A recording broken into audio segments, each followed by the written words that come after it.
Dito sa Papa Dudut Stories, ikaw ay hindi nag-iisa.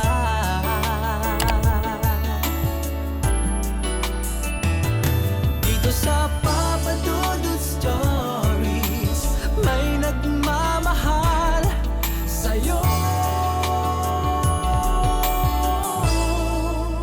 Papa Dudut Stories, Papa Dudut Stories. Dear Papa Dudut, sa lahat po ng mga nakatutok ngayon, huwag pong kalimutan mag-like, mag-share at mag-subscribe. Maraming salamat po sa inyong lahat.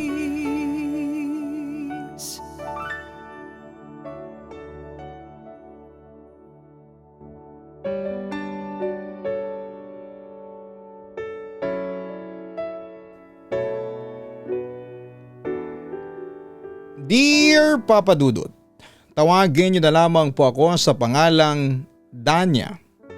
Hindi totoo kong pangalan. Tubong Iloilo po ako at dahil sa hirap ng buhay ay lumuwas ako ng Maynila para dito magtrabaho. Papa Dudut, sisimulan ko na lamang ang istorya ko ng mapangasawa ko si Carmino. Masaya naman ang pagsasama namin sa kabuuan. Ramdam na ramdam ko ang pagmamahal niya sa akin. Pero meron kaming isang kinakaharap na problema. Mahirap akong magbuntis. Oo Papa Dudut, maraming dumarating na komplikasyon sa katawan ko kapag nabubuntis ako. Carmino, gumising ka, dali. Nagmamadaling sabi ko noon sa aking asawa na si Carmino. O bakit? Ano bang problema mo? Bakit mo ako ginigising? Nalimpungatang tanong niya sa akin. Hindi ko alam kung ano itong nangyayari sa akin. May lumalabas na tubig sa akin pero hindi naman ako naiihi. Nasa stage of panic na ako noon at hindi ko alam kung anong nangyayari noon sa katawan ko dahil first time kong magbuntis. Baka naman manganganak ka na. Nagulat naman ako at tila hindi makapaniwala sa sinabi ng aking asawa. Carmino, hindi ko pa kabuanan. Hindi rin naman siguro ako nakunan kasi bakit tubig ang lumalabas sa akin at hindi dugo. Sige Danya, magbihis ka na at pupunta tayo sa ospital. Ang sabi ni Carmino sa akin habang bumabangon. Huwag kang matakot, ang sabi pa niya sa akin. Hindi ko kasi maiwasan na hindi matakot. Ewan ko ba Carmino, kinakabahan ako. Parang may problema sa anak natin. Pag-aalala ko. Mahal ko, huwag ka nang mag-isip ng kung ano-ano. Magbihis ka na, ganun din ako. Tapos bago tayo umalis uminom ka ulit ng gamot mo. Yung gamot na pampakapit na nireseta sa'yo ng doktor. Noong 1 linggo. Paalala pa sa akin ng aking asawa. Tumango naman ako bilang pagsang-ayon sa kanya. Danya, huwag kang matakot, okay? Nandito naman ako sa tabi mo. Hindi kita pababayaan. Paniniguro naman niya sa akin. Pagkatapos noon ay dali-dali kami pumunta sa ospital at doon ay in-ultrasound ako.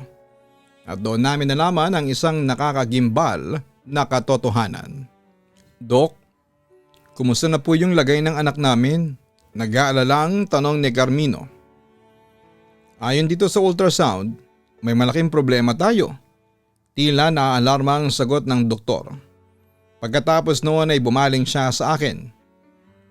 Mrs., mukhang wag po kayong mabibigla ha? Pero parang wala na pong buhay ang batang nasa sinapupunan ninyo. Nagulat naman kami ni Carmino sa sinabing yon ng doktor. Hindi ako makaimik noon dahil hindi mag-sink in sa utak ko ang mga nangyari. Anong sabi niyo, Dok? Hindi ba kayo nagbibiro? Tila naiiyak na tanong ni Carmino sa doktor. Hindi po ako nagbibiro. Kung buhay pa po ang bata, sana'y gumagalaw pa siya at saka sana'y nagre-register dito ang heartbeat niya. Kaso hindi po. Paliwanag niya sa akin. Sa puntong yon ay nanlulumo na ako sa mga pangyayari. Dok, baka po nagkakamali lang kayo. Hindi po ako nagkakamali, misis. Patay na po ang bata sa sinapupunan ninyo. paniniguro ng doktor sa amin. Napahagulhol na ako sa aking asawa. Ang anak natin, Carmino, patay na ang anak natin. Kailangan na pong matanggal kaagad ang patay na sanggol sa sinapupunan ninyo, Mrs. Para hindi po maapektuhan ang kaligtasan ng kalusugan ninyo. Ang sabi pa ng doktor sa amin ni Carmino. Sige Dok, kayo na po ang bahala. Pagbibigay ni Carmino ng otorisasyon sa doktor habang ako ay napapahagulhol na lamang. Papadudot halos magunaw na ang mundo namin ni Carmino nang malaman naming patay na pala ang sanggol na nasa sinapupunan ko. Agad yung tinanggal sa katawan ko ng mga doktor para hindi magkaroon ng komplikasyon sa kalusugan ko. Sa kabilang banda ay hindi ko noon matanggap ang nangyari sa amin kaya wala akong ginawa kundi ang umiyak na lamang. At mukha pang pinaglaruan pa kami ng tadhana noon dahil sunod-sunod ang kamalasang dumating sa amin. Bakit ka ba umiiyak, Carmino? Anong problema mo? Nag-aalala kong tanong sa aking asawa.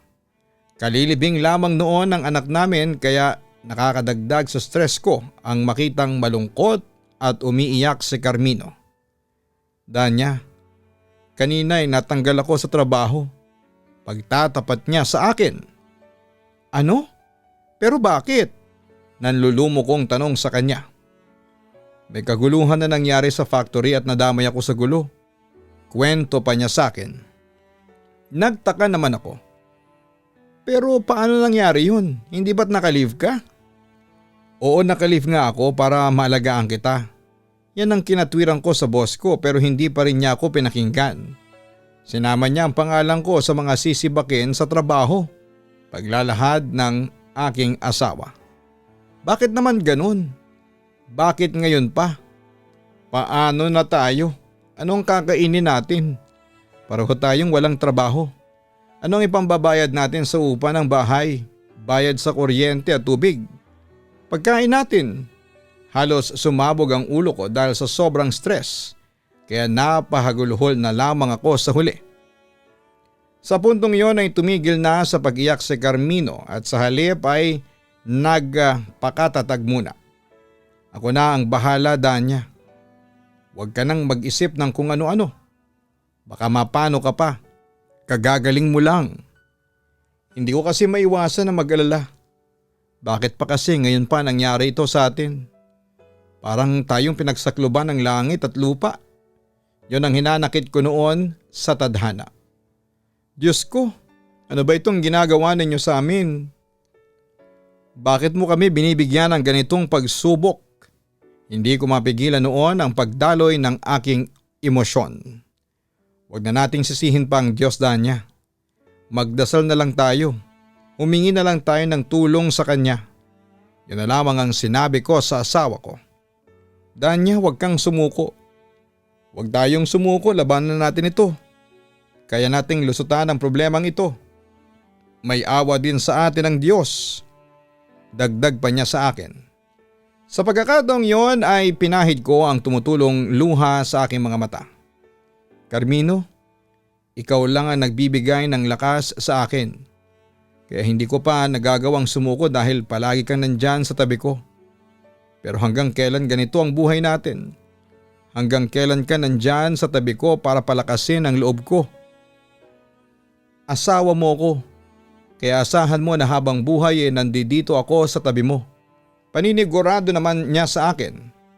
Mahal na mahal kita, Danya, at hindi ko hahayaan na mawala ka sa akin. Papadudot sinikap naming magbagong buhay ni Carmino. Tumira kami noon sa probinsya at pansamantalang naghanap ng ikabubuhay doon. Habang naroroon ay ginawa ko ng oportunidad yon para mag-move on at makalipas ng 3 buwan ay unti-unti na ring bumalik ang pag-asa sa amin. Carmino, buntis ako. Masayang balita ako noon sa aking asawa. Magiging tatay ka na ulit. Tulad ng aking inaasahan ay labis na natuwa si Carmino sa aking binalita. Tama nga yung sinabi sa atin ni Mama dati na kapag may nawala sa iyo ay may darating na mas maganda.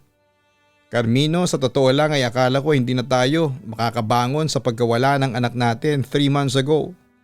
Pero unti-unti rin tayong tinutulungan ng Panginoon na makabangon. At heto nga, mukhang bumawi talaga siya sa atin. Sumang-ayon naman si Carmino sa sinabi ko. Pagkatapos noon ay siya naman ang may magandang balita sa akin. Alam mo Danya, meron pang isang swerte ang dumating sa atin ngayon. Ha? Ano naman yun? Na-curious at na-excite ako ng mga oras na yon. Habang wala ka kanina tumawag sa akin yung factory na pinagtatrabahuhan ko. Alam mo ba kung ano ang sabi nila? Pinababalik na nila ako sa trabaho. Ayon daw kasi sa investigasyon na sinagawa ng kumpanya ay napatunayan na hindi at wala akong kinalaman doon sa kaguluhan na nangyari dati. Humingi pa sila ng sorry sa akin tapos kasabay noon ay bibigyan daw nila ako ng additional benefits. Pambawi man lang daw doon sa nagawa nilang pagkakamali sa akin. Kwento pa niya. Nakahinga naman ako ng maluwag sa binalitang yon ni Carmino. Naku, magandang balita yan. Buti naman at lumabas na rin ang katotohanan. Salamat sa Diyos at magkakatrabaho ka na.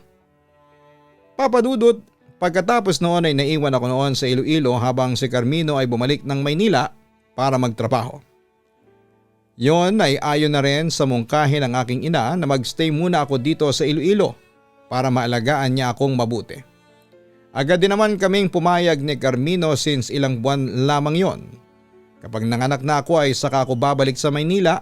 Sa kabila noon ay nanatili pa rin ang kasiyahan sa amin dahil lubos ang pagtitiwala namin sa isa't isa. Bukod sa maraming blessings noon ang dumarating sa amin. Sabi ko tuloy sa sarili ko, sana'y palagi na lang ganito. Sana'y palagi na lang masaya ang buhay namin. Papa Dudut, akala ko ay yun na ang kapalit ng pait na dinaranas ko dati pero nagkamali ako. Sandali lamang namayani ang kasiyahan sa buhay namin dahil unti-unti na namang dumating ang mga pagsubok sa amin ni Carmino. 3 beses ako noong sinugod sa ospital dahil sa buong akala ko ay manganganak na ako dahil overdue na ako ng time na yon. Pero pagdating sa hospital ay sinabi ng doktor na false alarm kaya nag-decide na ang doktor na i-induce na lang daw ang panganganak ko at pumayag naman ako sa mungkahin nila. Papa Dudut, naging maayos naman ang panganganak ko pero nang palabas na ako ng ospital ay sinabi sa akin ng mga doktor na hindi ko pa makakasama ang anak ko dahil may problema ito sa kanyang kalusugan. Huwag kang panghinaan ng loob. Hindi pababayaan ng Diyos ang anak ninyo ni Carmino. Ang palakas ng loob sa akin ni Ate Emma. Hindi ko kasi maiwasan, nakabahan at nawala na kasi sa amin yung una naming anak. Hindi mawawala sa inyo ang anak ninyo. Magtiwala lang kayo sa Panginoon, sabi pa niya sa akin. Sana'y nagkamali lang yung findings ng mga doktor sa anak ko para pwede ko nang mailabas ang anak ko. Sabi ko na lamang hoping na sana'y maayos na ang anak ko. Samantala, mamayang kaunti ay dumating na ang doktor at kinausap na niya ako tungkol sa kalagayan ng anak ko. Malaki po ang kinakaharap na problema ng anak ninyo. Masyado pong mataas ang white blood cells niya kumpara sa red blood cells. Bukod pa doon ay may nakita rin po kaming mga bakterya sa dugo ng sanggol. Kapag hindi po yun nagamot ay mauwi po yun sa sepsis. Kung hindi ako nagkakamali, ay yun ang sinabi sa akin ng doktor noon na halos magpaiyak sa akin. Dok, ano po bang mangyayari sa pamangkin ko? Nag-aalalang tanong ng aking kapatid.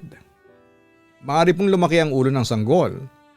Bukod pa doon, habang lumalaki ang bata ay kailangan ng mahabang gamutan at procedure. Dagdag pa ng doktor sa amin. Sa puntong yon ay napahagulhol na ako. At tinawag ko na ang pangalan ng Diyos. Marami pang sinabi sa amin ng doktor tungkol sa sakit at sa gamot ng anak ko pero hindi ko na yon matandaan dahil nagdarasal ako noon sa Panginoon habang umiiyak. Alam ko pong mabigat na pagsubok ito sa inyo pero wag po kayong sumuko. Ginagawa naman po namin ang lahat para mailigtas ang bata sa tiyak na kapahamakan. At saka sa inyo lang po kumukuha ng lakas ang bata, kaya magpakatatag po kayo. Samahan nyo rin po ng matinding pananalig sa Diyos. Narinig kong sabi na lamang sa amin ng doktor. Bumaling ako sa aking kapatid. Ate Emma, Danya, kakasabi lang ni Doc na magpakatatag ka. Pagsubok lamang ito sa inyo ni Carmino. Pag-aalo sa akin ng kapatid ko. Siya nga po pala, nasa na po ba ang ama ng bata? Usisa pa ng doktor sa amin. Ang kapatid ko na ang sumagot. Nasa Maynila po ang ama ng pamangkin ko. Nagtatrabaho po doon. Pero nagpasabi po siya na uuwi ngayong linggo. Mabuti kung umuwi dito ang asawa niya para may makatuwang siya at lumakas ang loob ng kapatid mo. Ani niya bago siya nagpaalam para asikasuhin ang ibang pasyente.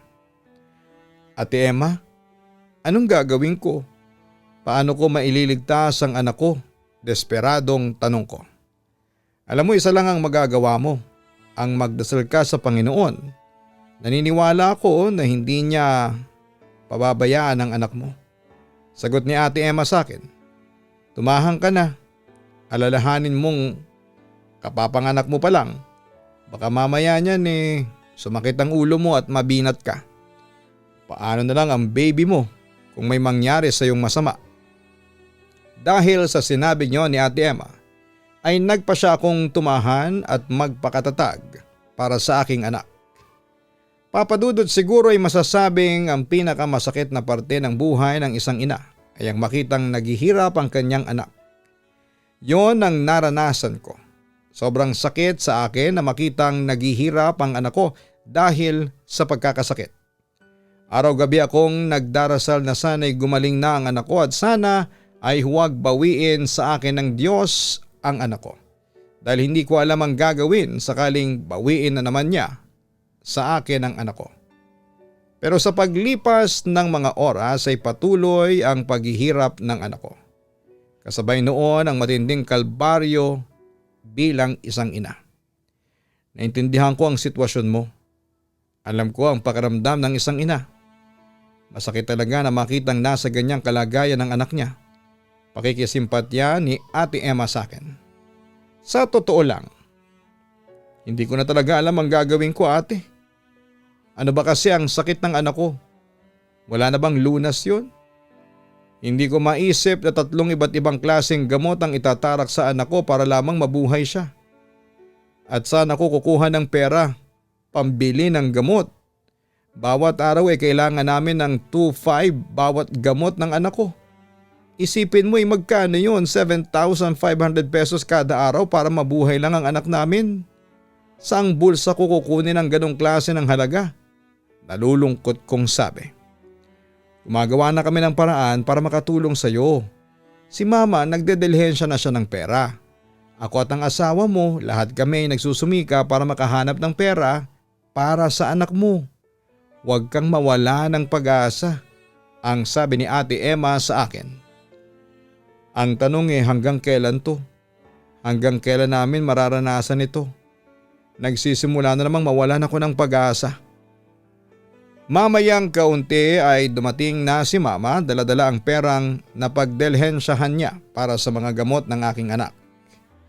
Eto 5,000, nakautang ako sa kumari kong taga-Haro.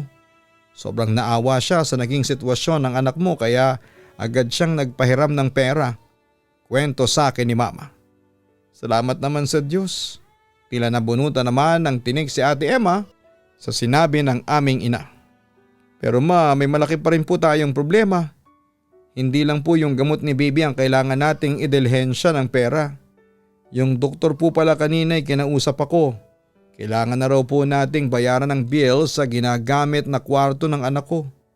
5 araw na po kasi tayong hindi nakakabayad. 1,200 per day po ang kwarto ni baby. Tapos iba pa po yung hospital charges. Inform ko sa kanya. Subukan mo kaya ulit na tawagan si Carmino sa Maynila. Baka may madadilhensya siyang pera. Suhestyon ni Ate Emma sa akin. Nakapagdilhensya na si Carmino nung nakaraan. At ang totoo niyan ay nakapag-cash advance na siya doon sa factory na pinagtatrabahuhan niya. Kaya wala na po siyang sasahurin sa susunod na linggo. Nanlulumo kong kwento sa kanila. Huwag tayong sumuko, pampalakas loob ni mama sa akin. Ilang saglit lang ay nagring ang cellphone ko at doon ay napagalamang kong si Carmino ang tumatawag. Ano nang balita dyan, Danya? Kumusta na ang anak natin? Nag-aalalang tanong ng asawa ko sa kabilang linya. Ganun pa rin, wala pa rin pinagbago. Malungkot na reply ko sa kanya.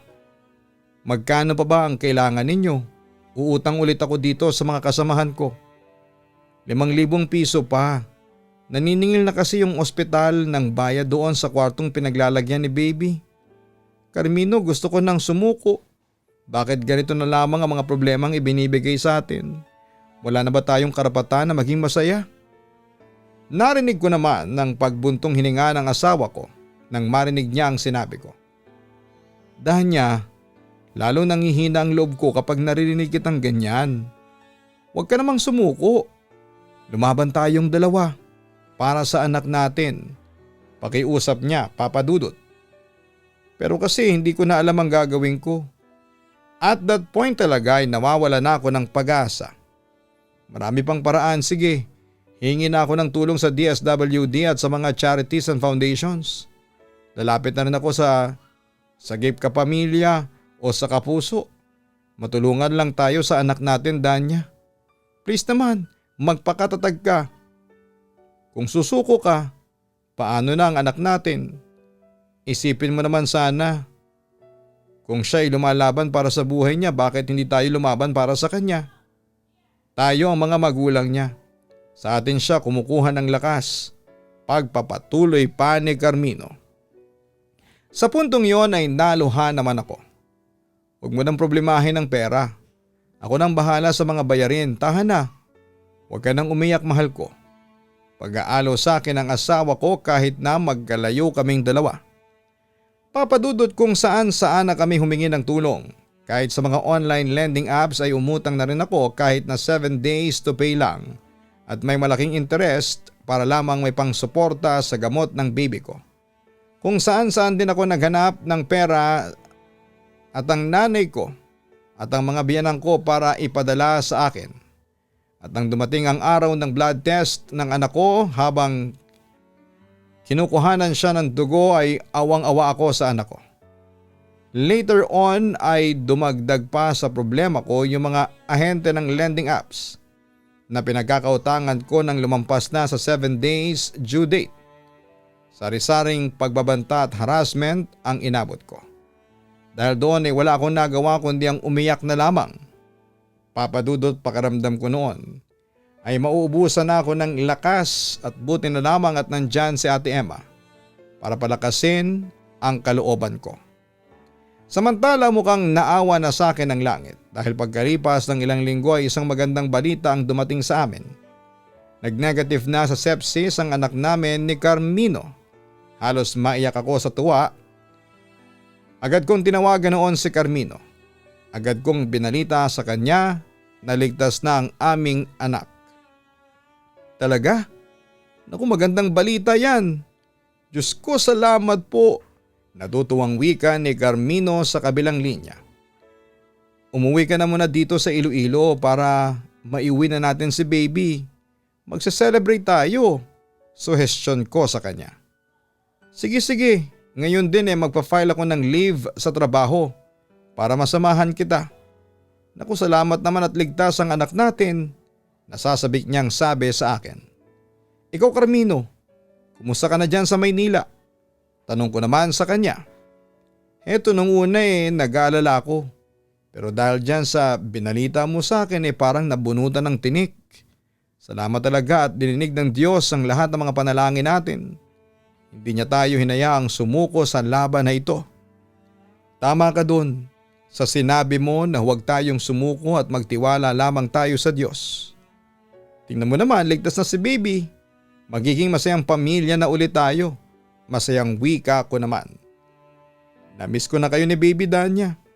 Excited na akong makasama kayo ulit. Yon ang sinabi sa akin ng asawa ko na nagbigay ng pag-asa at inspirasyon sa akin. Isang linggo pang lumipas ay muli kong nakasama si Carmino at Nabuong muli ang aming pamilya. Oo, may pagsubok pa ring dumarating sa amin, dala ng malaki naming utang pero sinisikap naming mabayaran lahat. Pati na yung mga lending companies na nanghaharas sa amin. Hindi na kami nagsampa ng kaso at sa halip ay pinagpasa Diyos na lamang namin sila. Maraming salamat po Papa Dudut sa pagbasa ninyo ng sulat ko and God bless. And more power sa inyong programa. Lubos na gumagalang, Danya.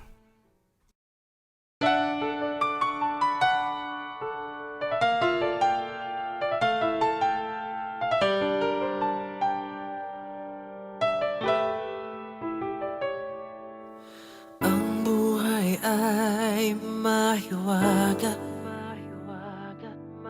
laging may lungkot at saya.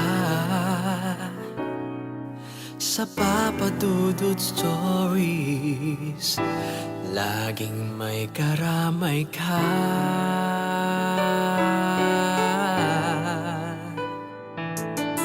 Mga problemang kay bigat, dito ay pakikinggan ka.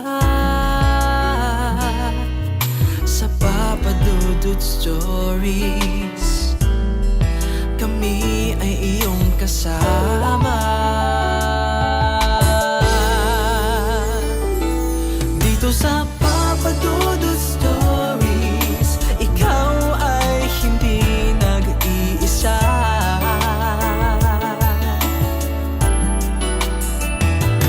Dito sa Papa Dudut Stories, may nagmamahal sa'yo.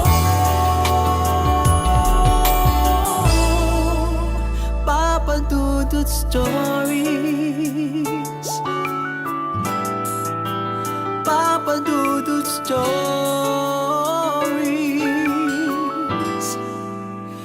Papa Dudut Stories.